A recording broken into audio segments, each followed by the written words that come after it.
Experiencing a checkout error on the Lazada app can be annoying, especially when you're ready to buy something. These errors are usually simple to resolve and often caused by issues like internet connection problems, app errors, or payment issues, and here's how you can fix them. The common reasons for the checkout errors in Lazada app is weak or unstable internet connection, outdated Lazada app or temporary app errors, invalid or declined payment method, and products that are out of stock or expired vouchers in your cart. Item restrictions which are not available in your area, or account issues such as unverified account or flagged activity. So go ahead and check your internet connection first, switch between Wi-Fi and mobile data if necessary, and restart your router or phone if necessary as well.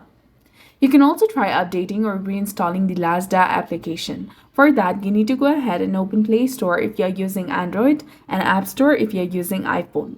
Go ahead, search for Lazada application.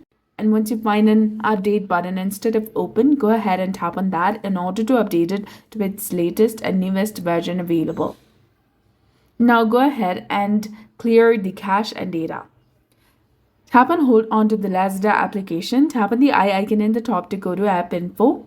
Scroll down, tap on storage, click on clear cache. You can also try clearing the data, but this will remove all the files, settings, accounts, and databases. So you need to be very careful regarding that.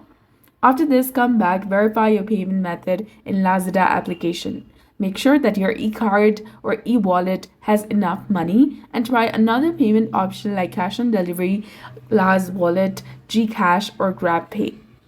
You can also remove any items that are unavailable or vouchers that have expired and make sure that the product can be shipped to your location. You can also try logging out of your account and log back in. This refreshes your account and often fixes temporary errors. And use the chat with customer care option in the app and provide screenshots of the error to get help faster. So that's it for this video. I hope you found it helpful. If you did, please like, share, and subscribe. Thanks for watching.